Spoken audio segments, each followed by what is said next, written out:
Bienvenue Yogi, aujourd'hui nous allons voir ensemble si vous pouvez pratiquer le yoga seul ou non.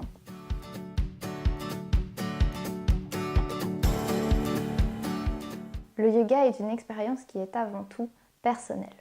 Si vous êtes débutant et que vous n'avez aucune idée des enchaînements de yoga, il est tout à fait possible que vous vous adressiez à un professeur de yoga, que ce soit en ligne ou en physique.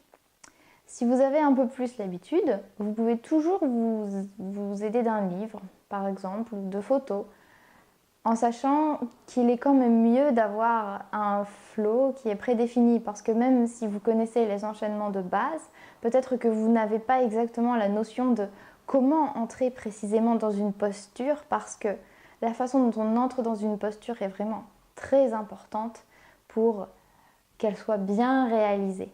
Donc vous pouvez parfaitement pratiquer dans votre salon avec une vidéo si vous le souhaitez, en sachant que votre alignement, vous le travaillerez vous-même. Vous allez développer une connaissance du corps qui est accrue. Vous allez être obligé vous-même de vous corriger et d'essayer de vous concentrer sur les points énumérés par votre professeur, c'est-à-dire les hanches, les épaules ou même les coudes. Parfois on va vous dire de pousser la hanche droite et vous allez être dans une posture telle que vous allez vous dire dans quel sens est-ce que je dois aller.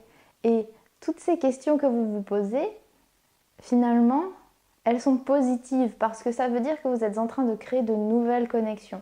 C'est un challenge et c'est pour ça que Shavasana est là à la fin du cours. C'est pour laisser le temps à votre corps de s'habituer et en sachant que toutes les connexions se font au fur et à mesure, petit à petit, au fur et à mesure de la pratique. Donc bien sûr, le fait d'avoir un professeur qui est là pour vous regarder et pour vous aider à vous aligner est aussi vraiment bénéfique.